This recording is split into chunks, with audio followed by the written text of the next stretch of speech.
सभी गुरुवरों को प्रणाम। स्वागत है आप सभी का गुरुवर क्लासेस में। चर्चा हम कर रहे थे एनसीईआरटी एंड एनसीईआरटी साइंटिस्ट की। पार्ट 1 चल रहा है 6 to 8 का, पार्ट 2 9 to 10 का आना है। तो पार्ट 1 हम कंटिन्यू करेंगे 6 to 8 का। किसके लिए सीरीज यूजफुल होने वाली है?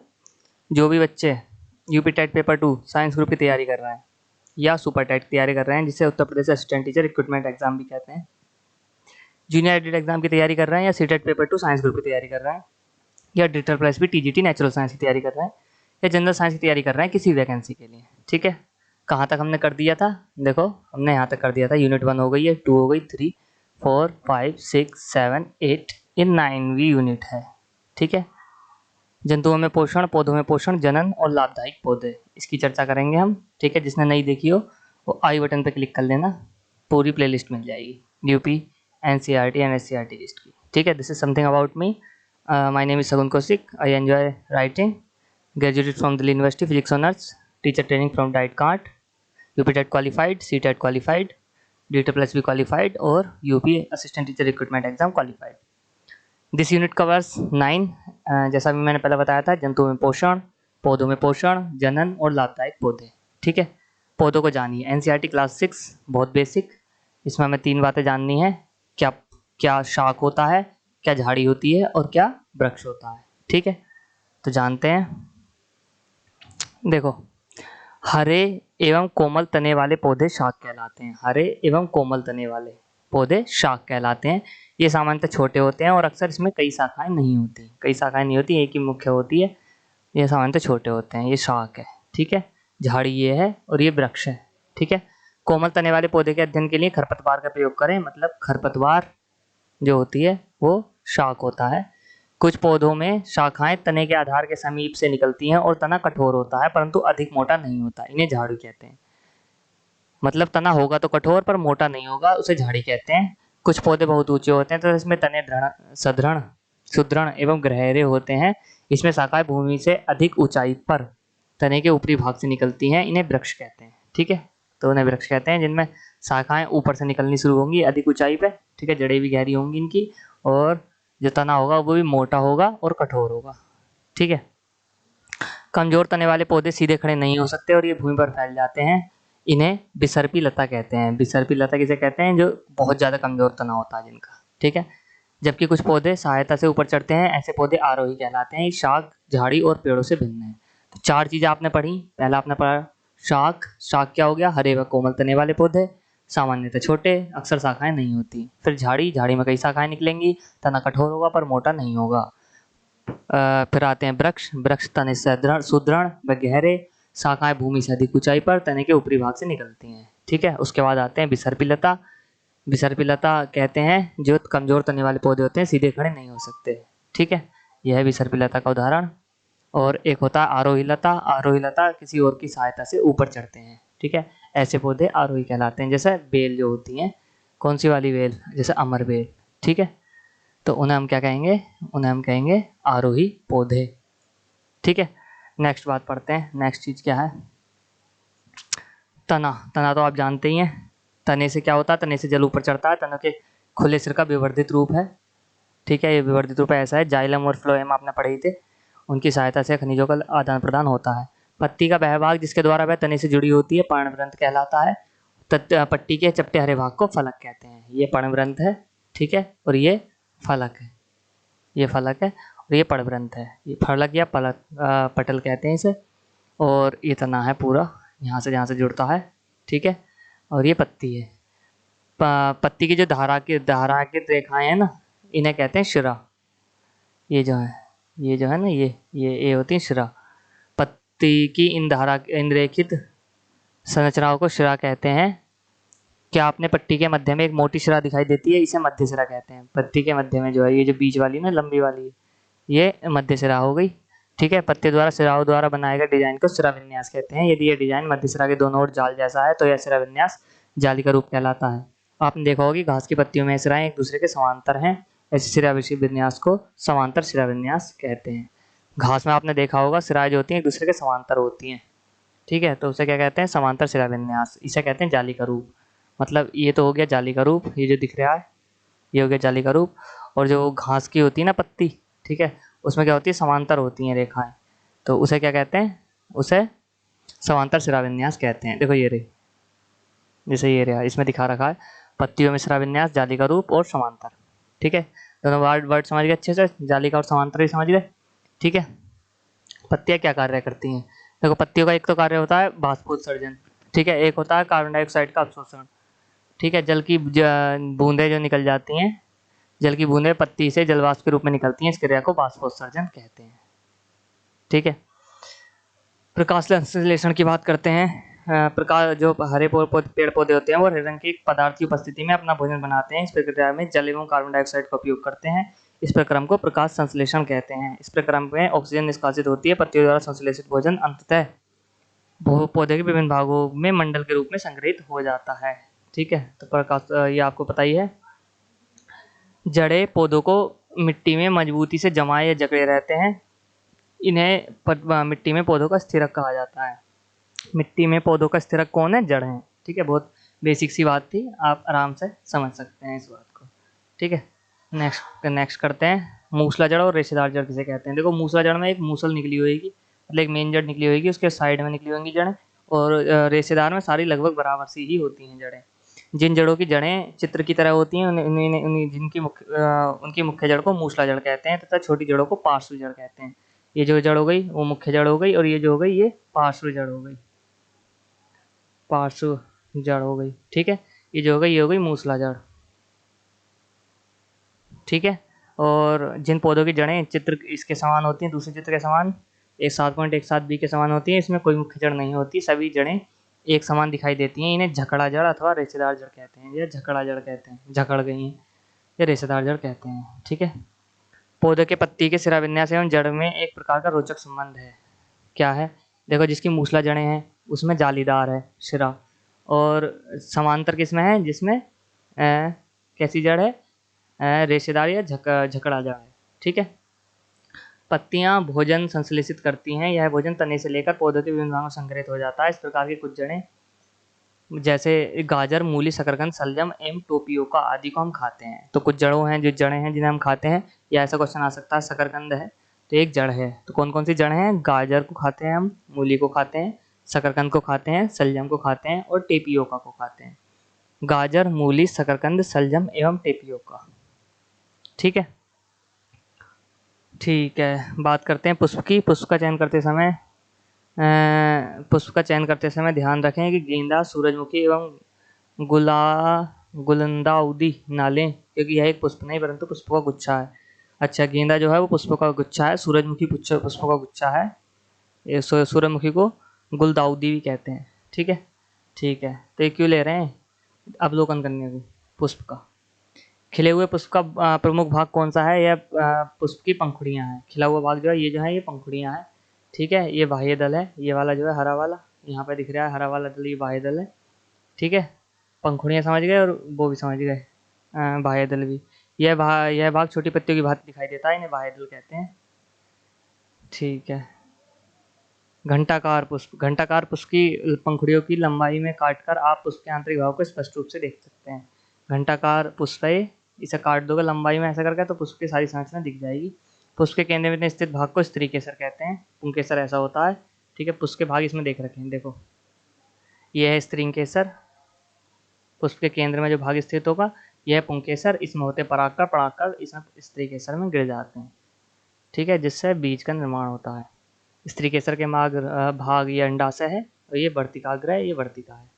ठीक है, जब एक पुष्प के अंडाशय की संरचना का अध्ययन करें, अंडाशय की संरचना का अध्ययन कर लो। अंडाशय की आंतरिक संरचना दिखा रखी है इन्होंने, लंबाई में काट के दिखा रखी है, और अनुप्रस्थ काट के भी दिखा रखी है। ठीक है, ऐसी होते हैं बीजांड।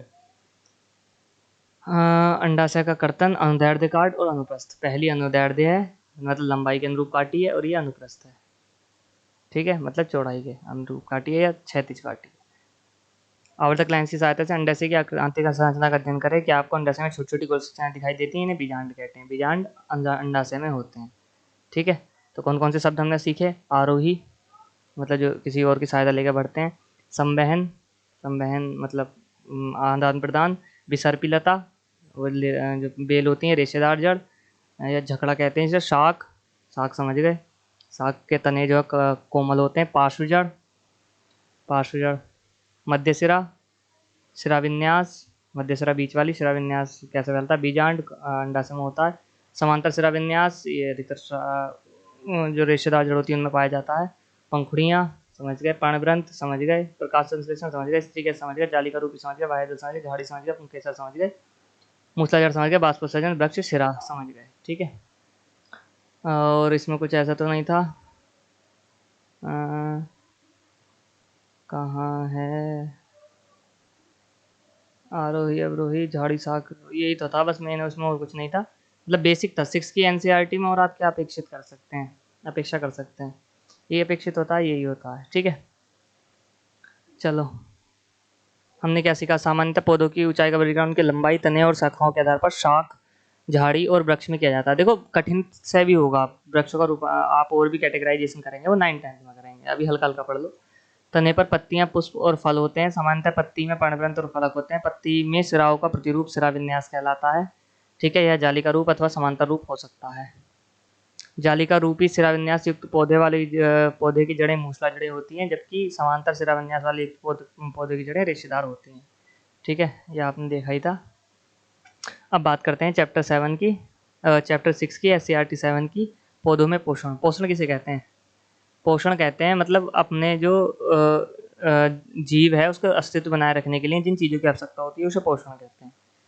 पृथ्वी पर पाए जाने वाले समस्त सारे पौधे अपना भोजन स्वयं बनाते हैं और इसलिए वे स्वयंपोषी कहलाते हैं। ठीक है, आपको पता ही है। भोजन बनाने के लिए पत्तियों में पर्णहरित, जल, कार्बन डाइऑक्साइड गैस और सूर्य के प्रकाश की आवश्यकता होती है। पौधों की पत्तियों में पर्णहरित नामक वर्णक पाया जाता है जो सौर ऊर्जा, सूर्य के प्रकाश की ऊर्जा को ग्रहण करता है।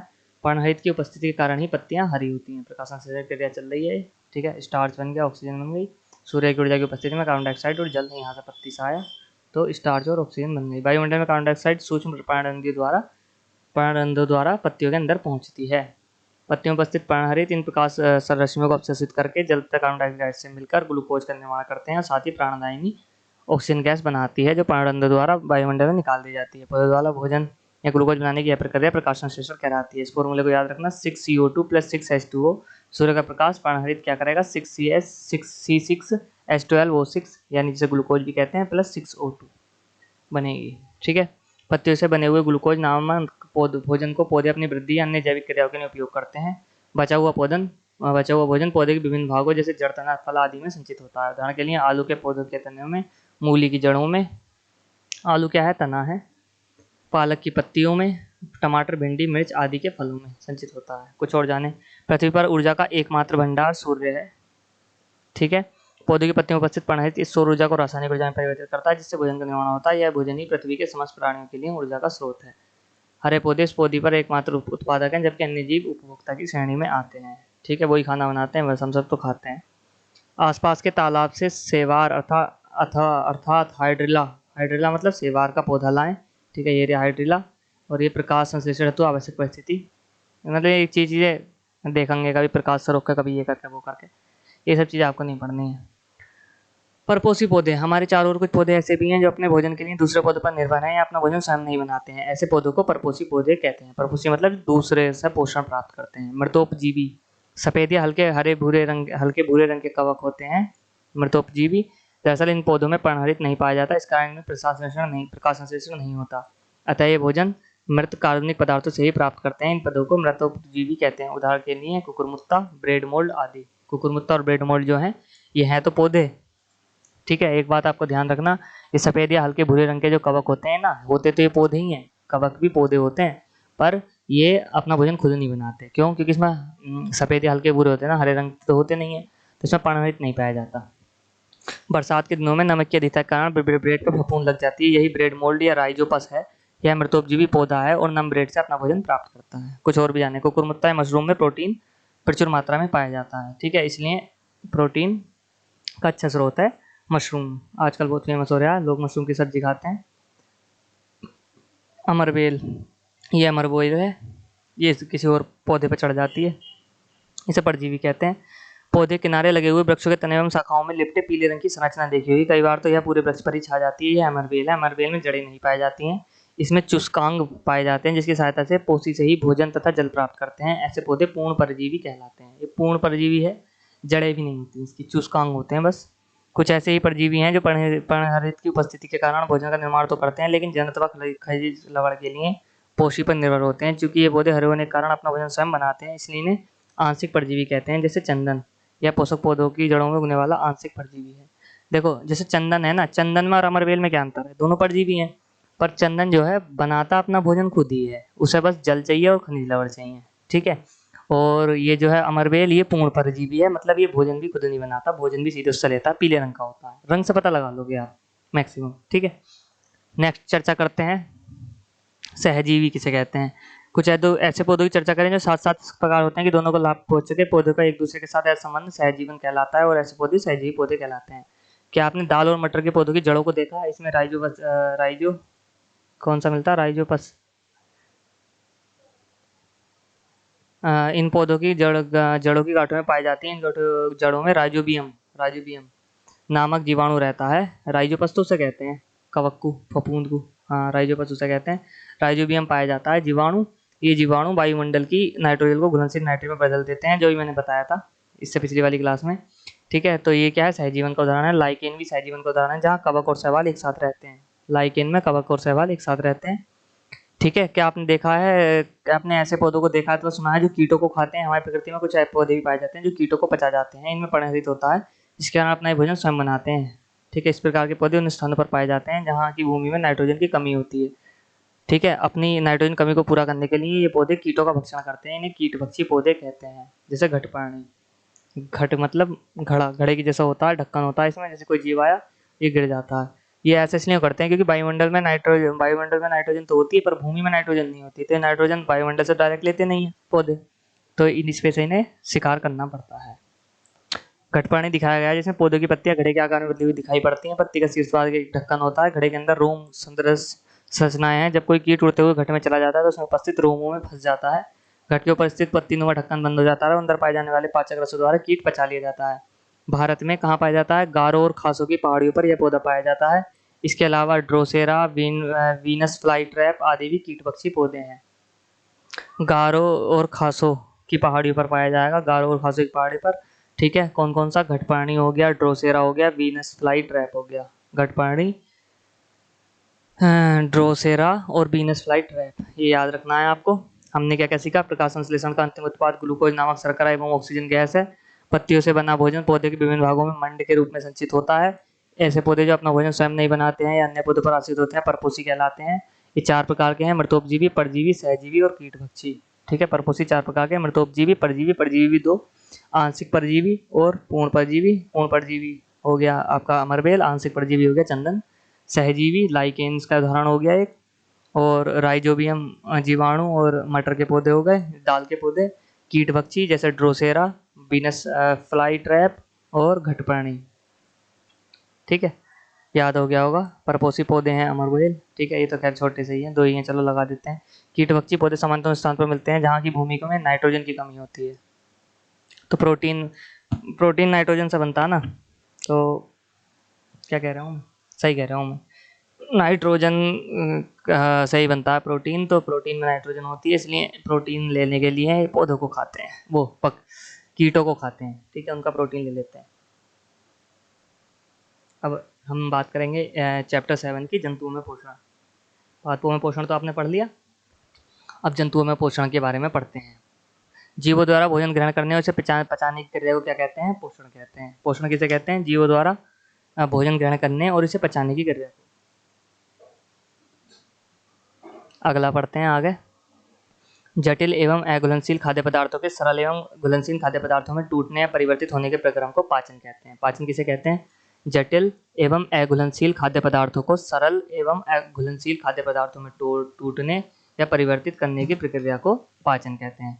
पोषण प्रक्रिया के दो भाग हैं, पहले ग्रहण करना और दूसरा उसका पाचन करना, ठीक है। पोषण प्रक्रिया के दो भाग हैं, पहले ग्रहण करना और दूसरा पाचन करना।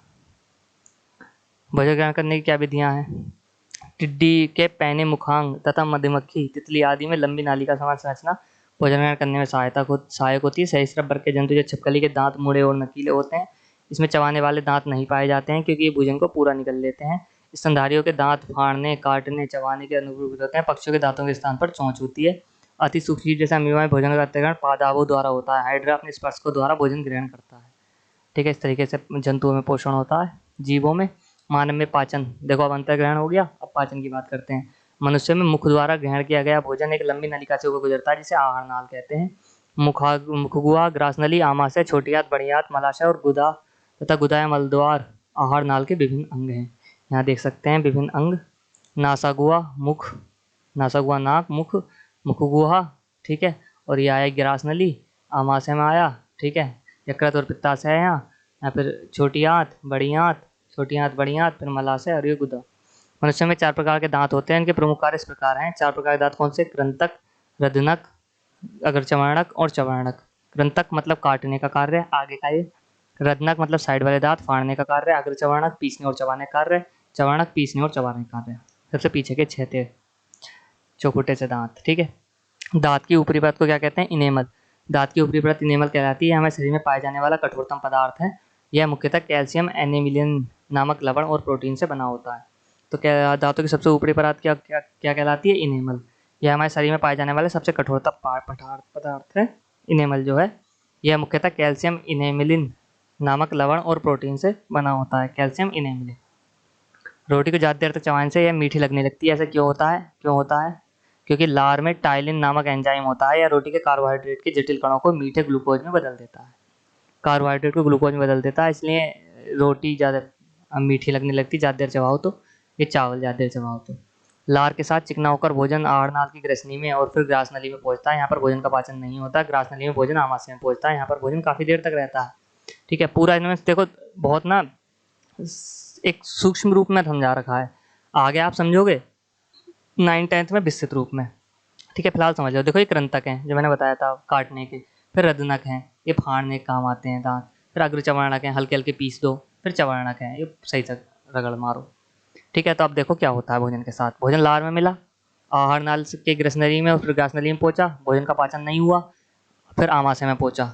भोजन काफ़ी देर तक आमाशय में रहेगा। आमाशय की दीवारों से जठर रस का स्राव होता है। तो जठर रस का स्राव कहाँ से होता है? आमाशय की दीवारों से, ठीक है। आमाशय की दीवारों से जठर रस का स्राव होता है। इसे कर ले रहे हैं लाल, ठीक है। नहीं, मन नहीं है इसका लाल होने का यार, हमारे तो मन बड़ा चलता है। चलो हो गया मन। आमाशय की दीवारों से जठर रस का स्राव होता है। इसमें पाचक एंजाइम, हाइड्रोक्लोरिक एसिड एवं श्लेष्म पाया जाता है, ठीक है। अब क्या होता है? अब देखो पाचक एंजाइम पेप्सिन और रेनिन निकलते हैं। पेप्सिन द्वारा प्रोटीन का पाचन होता है। रेनिन दूध को दही में बदलता है। तो तुम कुछ भी खाओ, दही तो उसका बनना है ही। दूध खाओ या दही खाओ, रेनिन दूध को दही में बदलता है। हाइड्रोक्लोरिक अम्ल निम्न कार्य करता है। आमाशय में पाए जाने वाले जठर रस और हाइड्रोक्लोरिक अम्ल निकलते हैं। हाइड्रोक्लोरिक अम्ल भोजन के माध्यम को अम्लीय बनाता है। भोजन में उपस्थित सूक्ष्म जीवों को नष्ट करता है। वो भोजन को सड़ने से बचाता है, ठीक है। कोई सब्जी खराब होने वाली है उससे पहले तुम खा लो तुम्हारे पेट का हाइड्रोक्लोरिक अम्ल है वो अपने आप से सड़ने से बचा लेगा। देखो अगर सड़ गई हो तो मत खाना, फिर कोई काम नहीं करेगा हाइड्रोक्लोरिक अम्ल। तो हम क्या कह रहे थे? देखो आमाशय की दीवार से निकलेगा जठर रस जिसमें होता है पाचक एंजाइम, हाइड्रोक्लोरिक अम्ल और श्लेष्म, ठीक है। श्लेष्म की बात आगे करेंगे हम 9th 10th में, अच्छे से समझाएंगे क्या काम होता है श्लेष्म का। आमाशय से भोजन छोटी आंत में पहुंचता है। यहाँ पर पित्ताशय से निकलने वाला पित्त रस और अग्नाशय से निकलने वाला अग्नाशयी रस दोनों ही नालिकाओं द्वारा पहुंचते हैं। इन रसों में उपस्थित एंजाइम द्वारा भोजन में उपस्थित प्रोटीन और वसा का पाचन होता है। देखो प्रोटीन का पाचन आमाशय से निकलने वाले पाचक एंजाइम से भी होता है। पेप्सिन से, पेप्सिन निकलते हैं ना, देखो पेप्सिन और रेनिन निकलते हैं। पेप्सिन से प्रोटीन का पाचन होता है। रेनिन दूध को दही में बदलता है और हाइड्रोक्लोरिक एसिड निकलता है जो बचा है भोजन उसे खराब होने से बचाता है। फिर आमाशय से आया छोटी आंत में, वहां पर निकला पित्ताशय से पित्तरस और अग्नाशय से निकला अग्नाशयी रस। ये दोनों नलिकाओं के द्वारा पहुंचेगा। इन रसों में उपस्थित एंजाइम द्वारा भोजन में उपस्थित प्रोटीन और वसा का पाचन होता है। इस प्रकार छोटी आंत के प्रथम भाग में ही भोजन का पाचन पूर्ण हो जाता है। पाचन के फलस्वरूप भोजन तरल अवस्था में आ जाता है। अब भोजन छोटी आंत के अंतिम भाग में पहुंचता है। इसके दीवार पर अंगुलीनुमा उभार जिसे बिलाई कहते हैं, बिलाई पाए जाते हैं। इस भाग द्वारा पचे हुए भोजन के पोषक तत्व अवशोषित हो जाते हैं। यह क्रिया अवशोषण कहलाती है। अब देखो यहाँ पर पाचन हो गया, किस किस का हो गया? वसा का हो गया, ठीक है, और प्रोटीन का हो गया। तो ये तुरंत जो छोटी आंत का लास्ट भाग होता है ना, उसमें बिलाई जैसी संरचना होती है, उंगलीनुमा उभार, यहाँ से अवशोषित हो जाता है भोजन, ठीक है। अवशोषण के बाद पचे हुए भोजन का उपयोग कोशिका द्वारा शरीर की वृद्धि और अन्य जैविक क्रियाओं के संचालन हेतु किया जाता है। यह प्रक्रिया स्वांगीकरण कहलाती है। स्वांगीकरण मतलब अवशोषण करना पोषक तत्वों का, ठीक है। अब जब भोजन का अनुपयोगी भाग बड़ी आंत में पहुंचता है, यहाँ पर इसमें से अतिरिक्त पानी का अवशोषण कर लिया जाता है। बचा हुआ अपशिष्ट भोजन अर्धठोस के रूप में मलाशय में एकत्रित होता रहता है, जो समय समय पर गुदा द्वारा मल के द्वारा बाहर निकल जाता है। यह क्रिया बहिक्षेपण कहलाती है। जो बचेगा उसे फेंक दिया, ठीक है।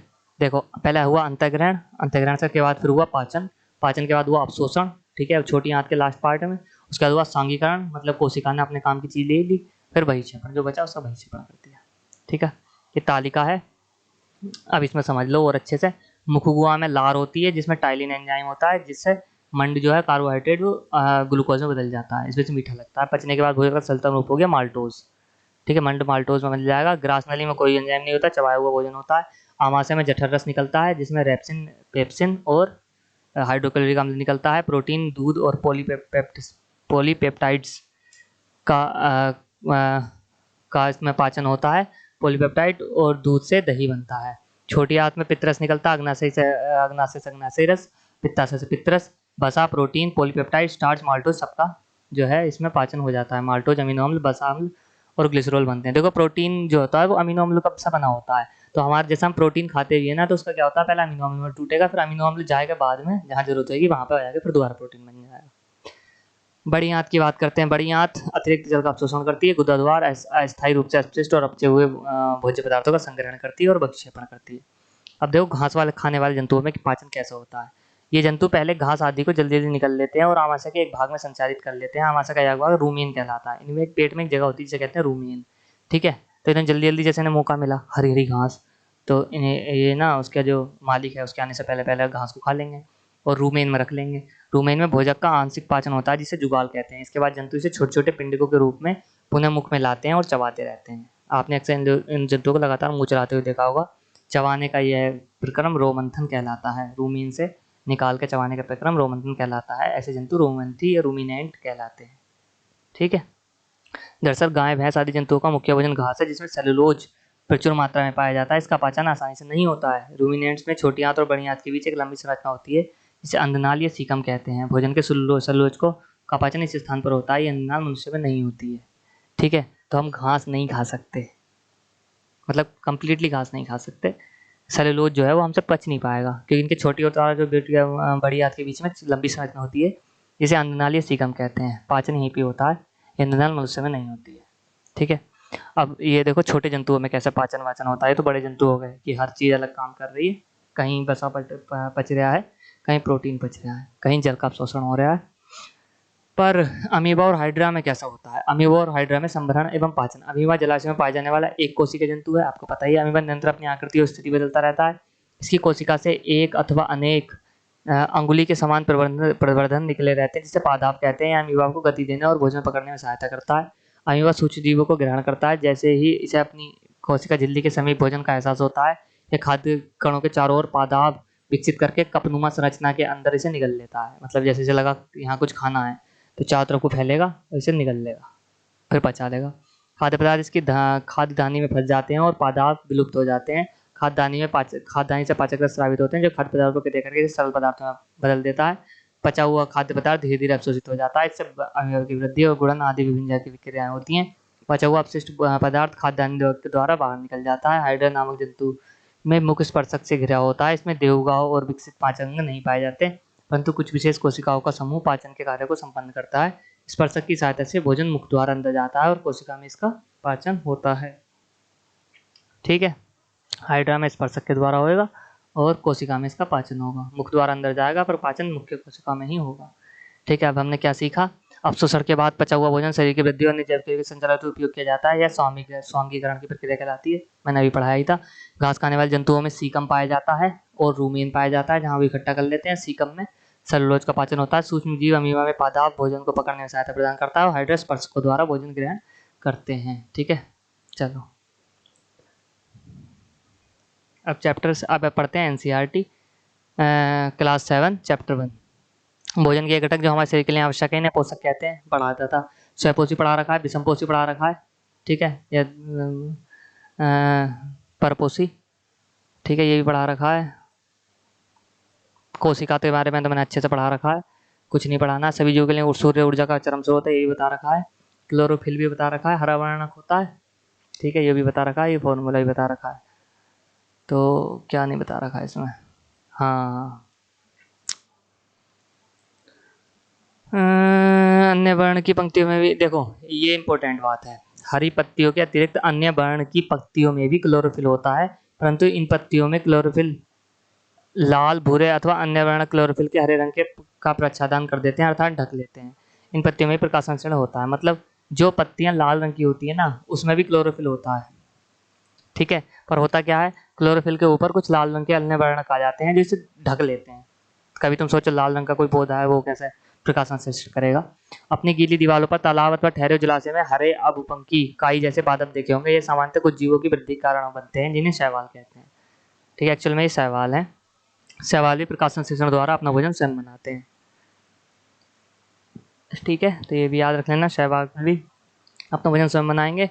प्रकाश संश्लेषण प्रक्रम द्वारा पादप कार्बोहाइड्रेट का संश्लेषण करते हैं, ठीक है, कार्बोहाइड्रेट कार्बन, हाइड्रोजन और ऑक्सीजन से बनते हैं। इनका उपयोग खाद्य पदार्थ के अन्य घटकों संश्लेषण में होता है, परंतु प्रोटीन नाइट्रोजन युक्त पदार्थ है, जिसमें कार्बन, ऑक्सीजन एवं हाइड्रोजन के अतिरिक्त नाइट्रोजन भी होती है। वायु में नाइट्रोजन गैसीय अवस्था प्रचुर मात्रा में पाई जाती है, पर यूरिया वूरिया देने से आ जाती है, या फिर कुछ जीवाणु के द्वारा आ जाती है। ये सब मैंने पढ़ा रखा है।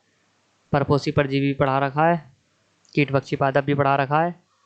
कीटभक्षी पादप वीनस फ्लाई ट्रैप, सनड्यू कीटभक्षी पादप के दो अन्य उदाहरण हैं, सनड्यू और वीनस फ्लाई ट्रैप तो पहले ही पता था, सनड्यू और सीख लो नया।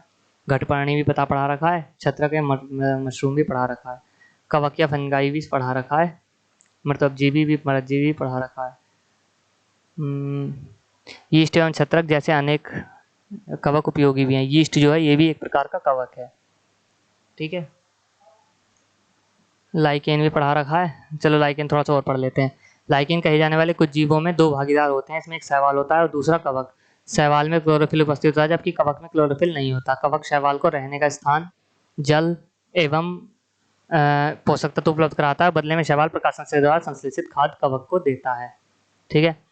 पादप मृदा से खनिज पोषक तत्व अवशोषित करते हैं, लगातार कम होती रहती है, तो पूर्ति कैसा होती है, उर्वरक और खाद से होती है, ठीक है।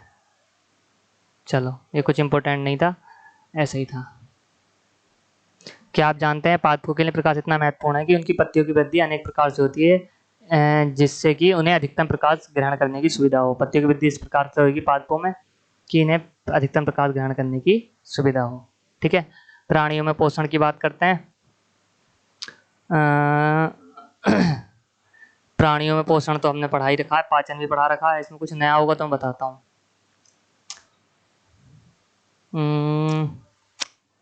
अंतर्ग्रहण पढ़ा दिया, स्वांगीकरण भी पढ़ा दिया। दूध के दांत सुन लो। हमारे दांतों का प्रथम सेट शैशव काल में निकलता है और लगभग 8 वर्ष की आयु तक ये सभी दांत गिर जाते हैं, इन्हें दूध के दांत कहते हैं।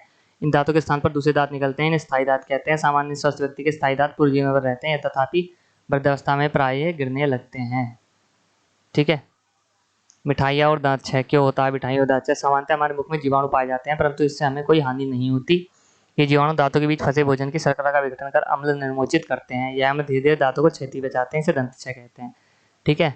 जिसलिए मीठी चीजें जो हैं दांत पर लगी नहीं रहनी चाहिए। चॉकलेट, ठंडे पे और चीनी युक्त मिठाई या अन्य पदार्थ दंत क्षय के लिए मुख्य रूप से उत्तरदायी है।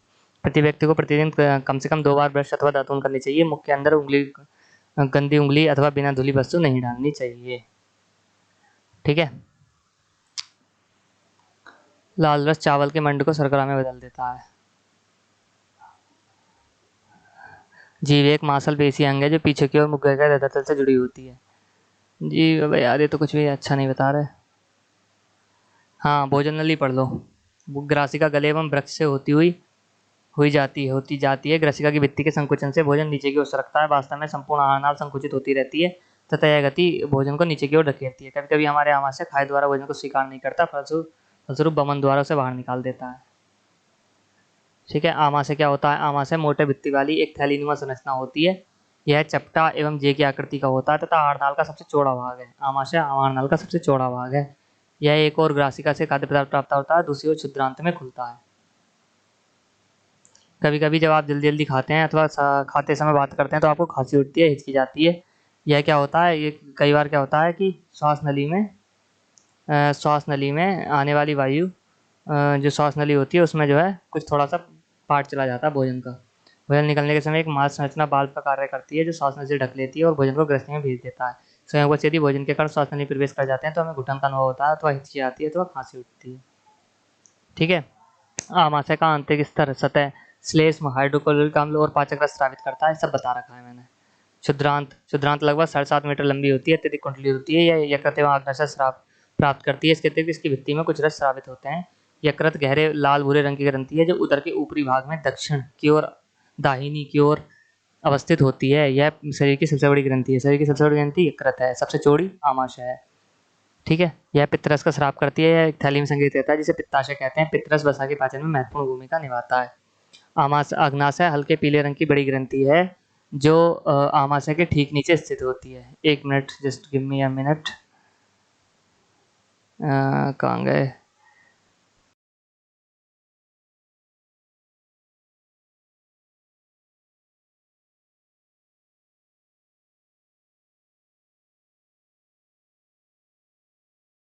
Hello, sorry. तो हम पित्तरस की बात कर रहे थे, क्षुद्रांत की बात कर रहे थे। अग्नाशय क्या होता है? अग्नाशय हल्के पीले रंग की बड़ी ग्रंथि होती है जो आमाशय के ठीक नीचे स्थित होती है।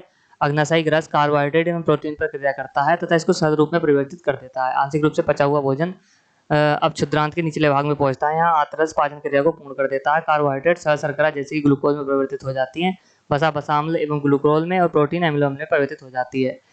अब देखो, इसमें थोड़ी सी खिचड़ी पक गई होगी तुम्हारी। ठीक है, कौन क्या करता है सर, इतनी जल्दी जल्दी पढ़ दिया आपने, बताया कुछ हमें है नहीं। देखो बेटा, ऐसा है 9th-10th में इसे बहुत विस्तृत रूप से पढ़ेंगे। फिर भी जो इतना, अगर किसी को यही वाला पार्ट पूरा करना हो तो दोबारा देख लो। देखो, आमाशय जो होता है वो भोजन नली और उसके बीच में सीधे एक छोटी सी संरचना होती है, जिससे क्या होता है, एक और ग्रास नली से खाद्य प्राप्त करता है, दूसरी ओर क्षुद्रांत में खुलता है। ठीक है, तो उस हिसाब से ये रस का स्राव करता है जो कौन कौन सा होता है? श्लेष्मल, हाइड्रोलिक अम्ल और पाचक रस। ठीक है, अम्ल ऐसे जीवाणु को नष्ट कर देता है, ये तो बताइए तुम्हें। पाचक रस प्रोटीन को सरल पदार्थ में विघटित करता है। उसके बाद क्षुद्रांत मतलब छोटी आंत 7.5 मीटर की यकृत एवं अग्नाशय रस से रस प्राप्त करेगी। यकृत क्या हुआ? यकृत गहरे लाल भूरे रंग की ग्रंथि है जो उदर के ऊपरी भाग में दक्षिणी भाग में स्थित होती है। पित्तरस बनता है इससे। पित्तरस से क्या होता है? जब पित्त बनता है वो वसा का पाचन करता है। ठीक है। अग्नाशय हल्के पीले रंग की ग्रंथि है जो आमाशय के ठीक नीचे स्थित होती है। ये कार्बोहाइड्रेट और प्रोटीन पर क्रिया करता है। प्रोटीन को अमीनो एसिड में बना देता है, वसा को वसा अम्ल में बना देता है। ठीक है, बहुत सिंपल सा दे रखा है, ये मैंने पहले ही पढ़ा रखा, अभी थोड़ी देर पहले। सन 1822 में एलेक्सिस सेंट मार्टिन नामक व्यक्ति गोली लगने के कारण बुरी तरह से घायल हुआ, तो क्या हुआ? एक छेद सा खुल गया। ठीक है, इस छेद से बहुत सारे प्रयोग किए गए जिससे पता चला कि भोजन कैसा बनता है, मतलब भोजन का पाचन कैसा होता है। ठीक है। उन्होंने देखा कि आमाशय क्षुद्रांत में तभी खुलता है जब आमाशय में भोजन का पाचन पूरा हो जाता है। एलेक्सिस सेंट मार्टिन का गोली का घाव। ठीक है, इस तरीके से पता लगाता है कि पेट में कैसा पचता है। ठीक है, स्वांगीकरण मैंने पढ़ा दिया था, बृहदांत पढ़ा दिया था। बृहदांत मतलब सगली आंत 7.5 मीटर की होती है, 1.5 मीटर की होती है। ठीक है, अवशोषण कैसा होता है वो बता दिया था। दीर्घोम या रसांकुर होते हैं। ठीक है, रूमेन भी पढ़ा दिया था मैंने तुम्हें, और रूमेन भी पढ़ा दिया था, और क्या पढ़ा दिया था? घास में सेलुलोज होता है, ये सब भी बताया था, और अमीबा भी बता दिया था। ठीक है, ये तो कुछ नया नहीं था इसमें, जस्ट एक ही चीज़ थी, सेम चीज़ रिपीट हो गई। चलो, अच्छे से याद हो गई। ठीक है, अब बात बची जनन की। तो हमारा पोर्शन हो गया कंप्लीट। जनन हम पढ़ेंगे अगली वीडियो में। मैं ज़्यादा लंबी वीडियो करना नहीं चाहता, कहीं आप लोग थक जाएं। ठीक है, तो वीडियो पसंद आई हो तो लाइक कर देना, नए हो तो चैनल को सब्सक्राइब कर देना। हंसते रहिए, मुस्कुराते रहिए और देखते रहिए गुरुवर क्लासेस। बहुत बहुत धन्यवाद।